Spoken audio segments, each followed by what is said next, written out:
yang jadi lama di operasi itu menunggu keluarga datang, Pak. Keluarga datang. Itu saya telepon dengan saudara kakak ipar sama adik-adik saya ada di Jakarta juga. Itu saya sampai menangis, ya Allah, saya udah menahan sakit ya Pak sebenarnya Pak ya. Nangisnya kenapa ini saudara saya sampai lama-lama datang, padahal dia deket.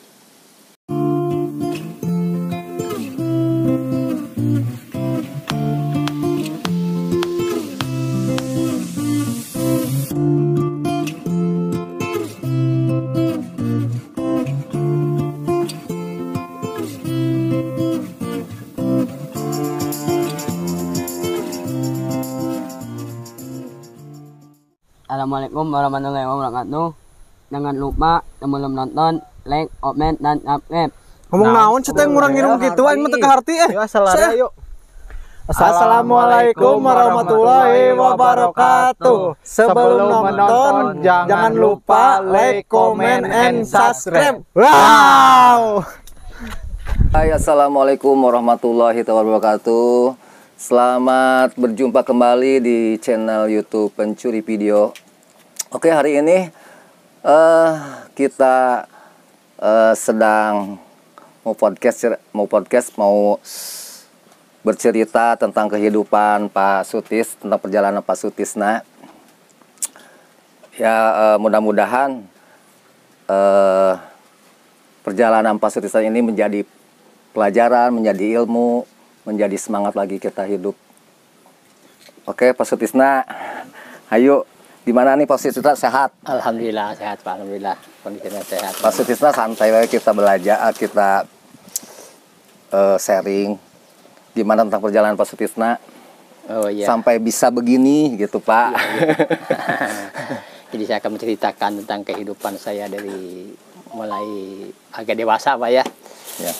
Mulai agak dewasa itu saya pada tahun 80 itu dibawa sama orang tua. Dulu tuh ada yang namanya transmigrasi Pak ya. Saya berangkat transmigrasi dibawa orang tua ke Musi Banyuasin 1 ke Palembang. Selama kurang lebih sana 17 tahun Pak. Sampai di Palembang. Di Palembang, di Musi Banyuasin 1. Tahun berapa tuh Pak ya? Berangkat dari sini orang tua tuh tahun 80. Tahun 80. Berarti saya di usia 12 tahunan Pak ya. Sampai saya bisa menamatkan sekolah dari sana, SD, SMP, SMA-nya, bahkan sampai alhamdulillah pernah juga duduk di universitas Pak ya, walaupun enggak tamat. Itu setelah dewasa kita, karena di waktu itu kan namanya transmigrasi masih membuka lahan baru Pak ya, jadi perekonomian itu sangat benar-benar perih Pak di waktu itu. Ya, waktu itu kan zaman Soeharto Pak ya. Iya. Kita waktu itu ya namanya tanah gambut Pak ya. Jangankan untuk ditanami suatu palawija apapun ya, karena namanya tanah gambut susah. Kita kurang lebih hampir 10 tahun itu hanya mengandalkan makan yang diberikan oleh pemerintah per bulannya itu. Setelah kita mengalami kesusahan di sana, semua orang tua hidup susah. Akhirnya sampai saya putus sekolah Pak. Sekolah SD, SMP, SMA. Oh, SMA. Waktu itu pernah masuk kuliah, cuma nggak sampai melanjutkan karena perekonomian, karena melihat orang tua ekonominya susah, makan pun susah, ya Allah jauh beda karena susah. Akhirnya saya memikirkan sebagai anak laki paling dewasa itu waktu itu. Paling besar Bapak. Untuk lelaki Pak ya, paling dewasa. Akhirnya saya berpikir kalau saya bekerja usaha, namanya sekolah terus Pak ya, gimana adik-adik saya, orang tua saya makan waktu itu. Akhirnya saya memutuskan saya bekerja di sana tuh. Bekerja tuh alhamdulillah saya dan terima bekerja. Waktu itu saya bekerja di salah satu tongkang. Kalau di sana tuh kapal air Pak ya, yang membawa hasil pertanian apapun dari Palembang ke daerah-daerah, ke wilayah itu saya bekerja. Sampai saya bekerja itu kulimikul Pak, di 16 di pasar 16 Iri saya kulimikul. Yang saya pikirkan gimana adik-adik saya, orang tua saya bisa makan di waktu itu, dikarenakan lahan pertanian sana kan belum menghasilkan. Sampai bekerja itu kurang lebih lah hampir 12 tahun, sekitar 10 tahunan saya bekerja Pak, nafkahi keluarga sampai saya bawa tongkang, dipercaya sama orang untuk mengelola usaha orang Pak ya. Yang bawa tongkang itu membawa belanjaan yang nitip belanja dari daerah ke Palembang. Kurang lebih 10 tahun Pak. Nah karena kita udah merasakan kelelahan, capek Pak ya, mikirkan orang tua, mikirkan adik-adik, akhirnya saya berpikir juga sebagai anak laki. Pada tahun 96 itu, selama waktu itu kan kecil Pak ya, dari kecil, di bawah sana masih kecil, usia 12 tahun itu saya pulang Pak ke sini, ke Sumatera, ke Pulau Jawa. Yang belum tahu mana seluk beluk Pulau Jawa, mana wilayah tempat kita pulang sendiri ke sini. Karena ingin menyelusuri di mana sih. Tapi orang tua tahu kan Bapak? Tahu, karena kita udah dewasa kan.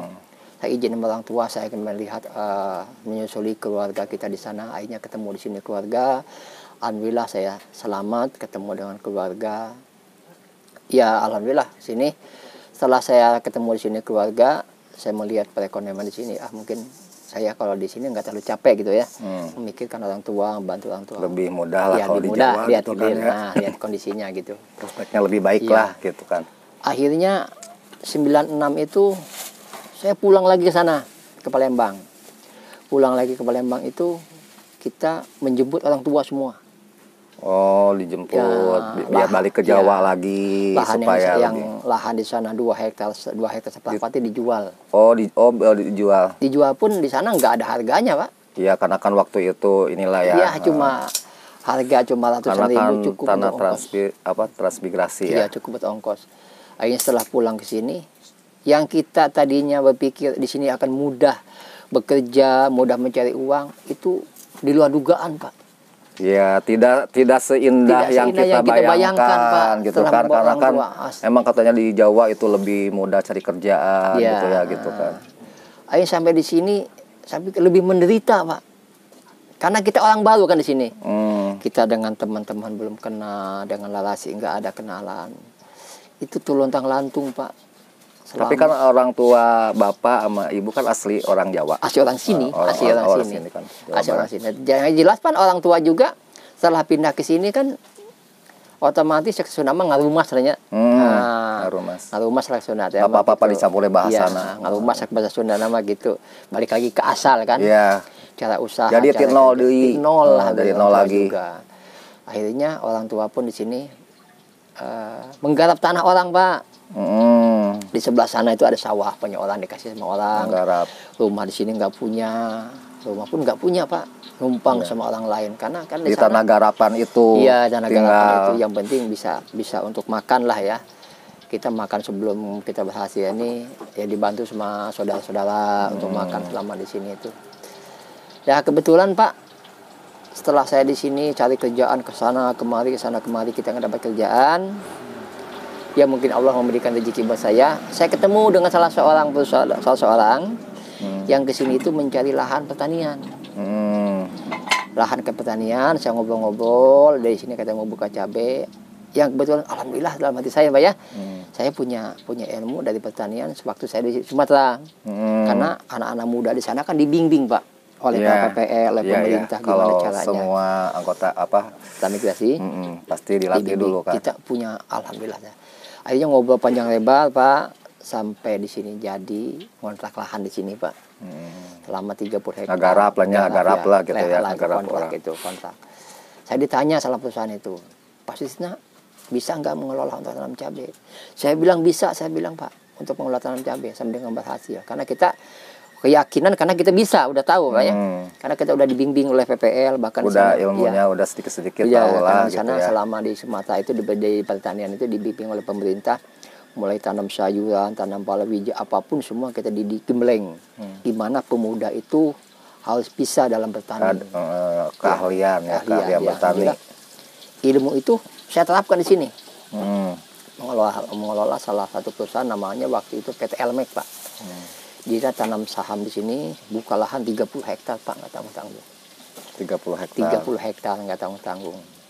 Setelah saya ketemu dengan salah satu perusahaan, saya ada suatu perjanjian dengan perusahaan, saya bilang mau saya untuk mengelola perusahaan Bapak di bidang pertanian dengan satu syarat, saya tidak, kalau saya mundur, kalau saya untuk bidang keuangannya itu jatuh ke saya semua. Saya hanya sanggup untuk mengelola gimana caranya tanaman itu bagus, gimana cara mengolah pertanian. Kalau untuk bidang petani, ada bidang keuangan, saya nyerah, saya bilang kan. Ya, wah, sejujur-jujur manusia saya bilang belum tentu itu jujur. Ya, saya bilang kan gitu. Ya. Berat saya bilang kalau untuk bilang. Ya udah, deal Pak itu dengan perusahaan.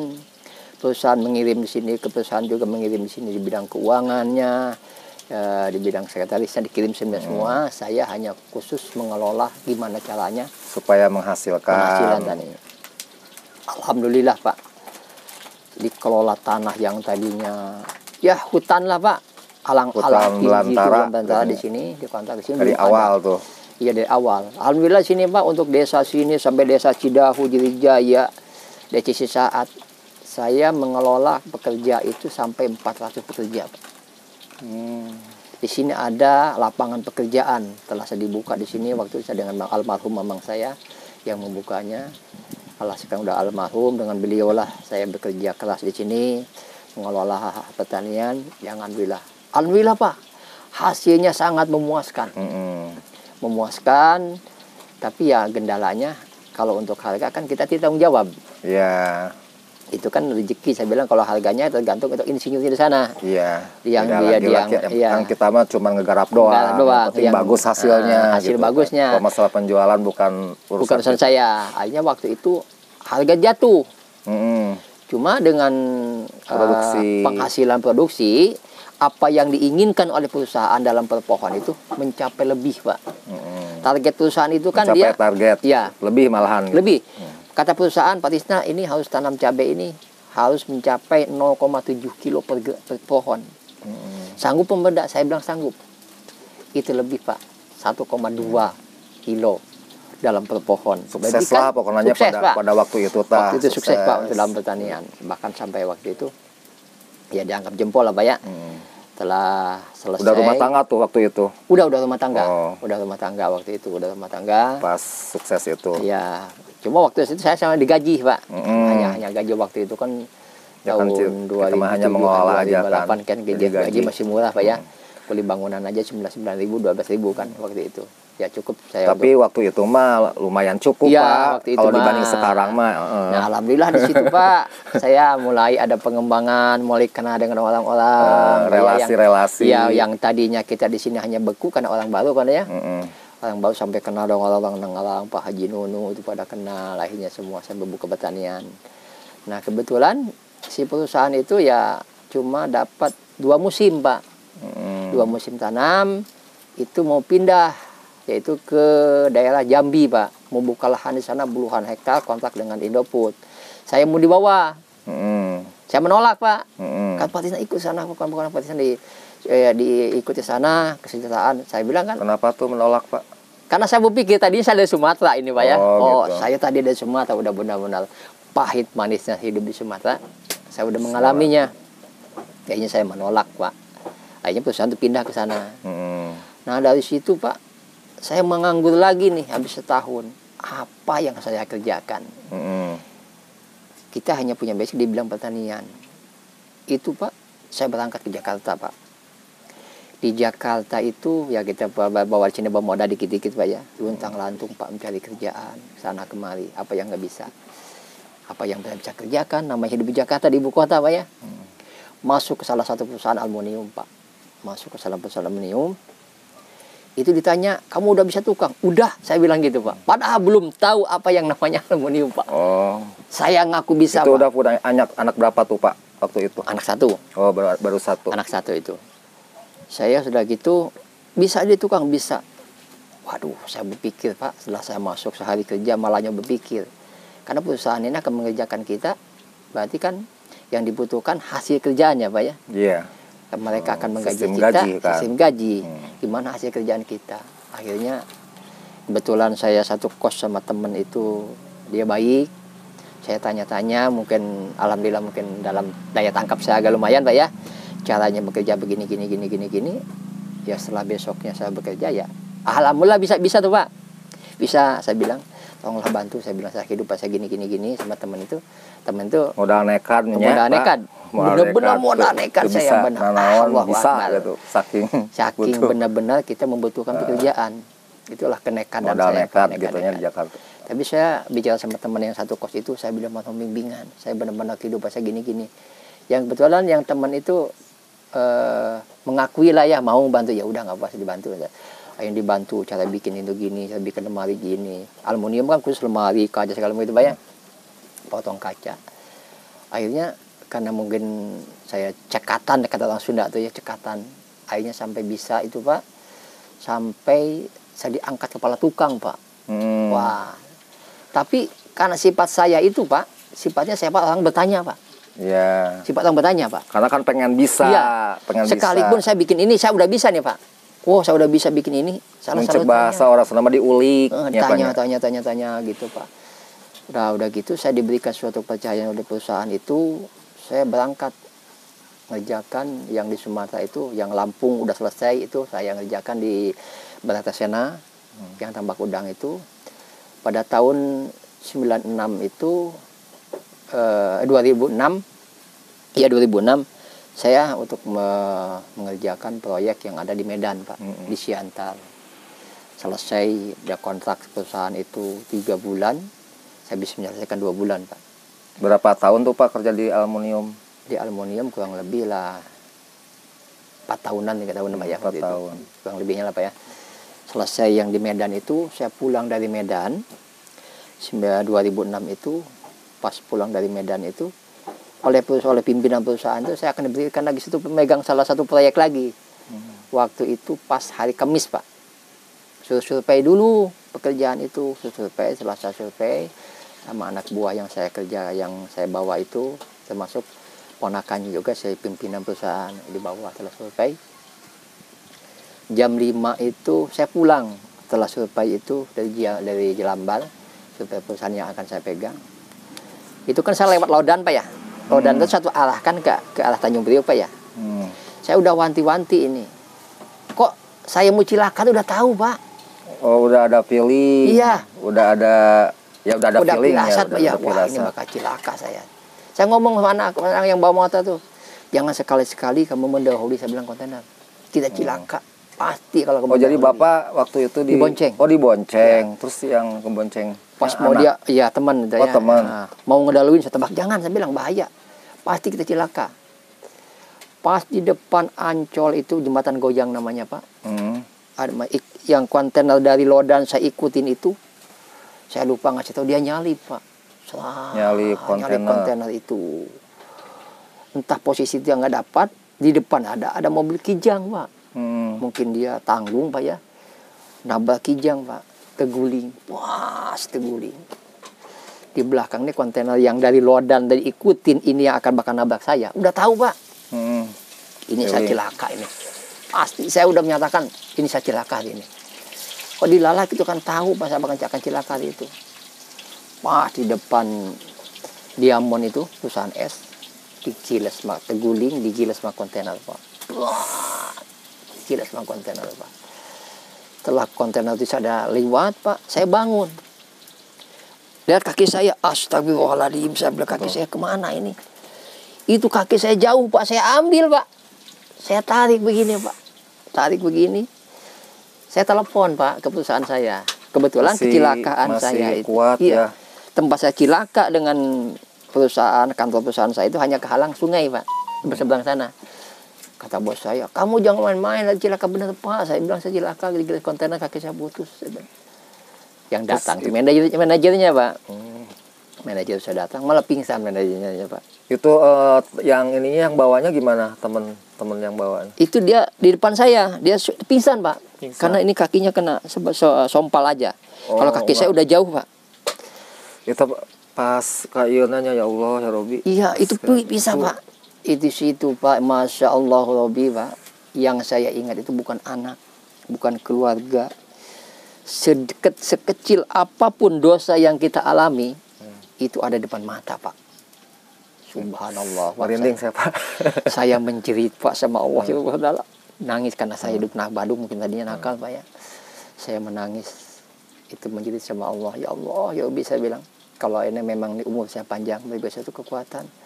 Kalau memang sampai di sini, salilah ikhlas kita Allah Pak. Kuat Pak.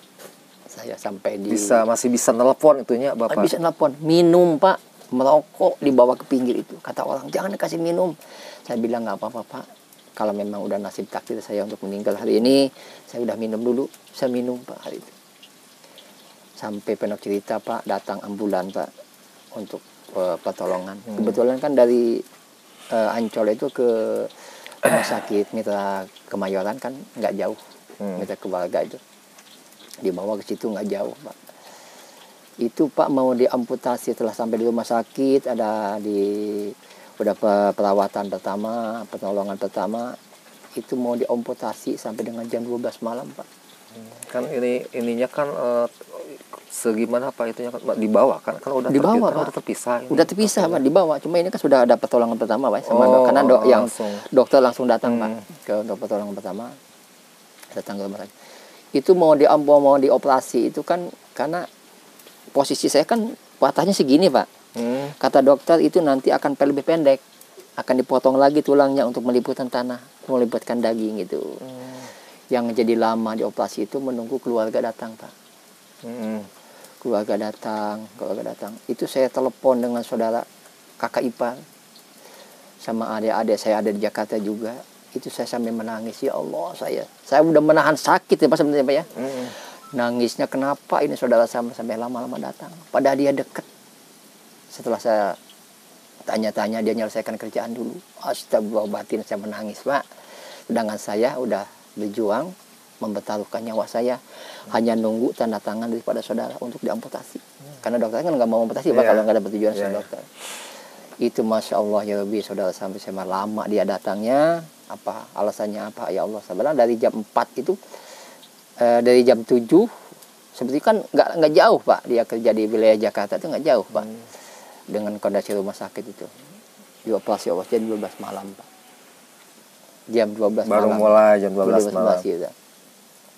Kebetulan tuh Pak pernah cerita sampai paginya itu kita siuman. Pingsan ya? Enggak pingsan. Itu kan kita di enggak total Pak. Enggak total. Enggak total. Enggak total. Kita tahu melihat gitu enggak total. Posisinya kita enggak bius total. Disuntik Pak. Di ini ya. Iya, enggak bius enggak total gitu Pak. Pagi itu ketemu sama istri saya, datang ke sini ke sana sama anak saya Pak. Yang saya nangis Pak itu lihat anak saya. Itu nangis saya di tempat itu Pak. Benar-benar nangis lihat anak saya.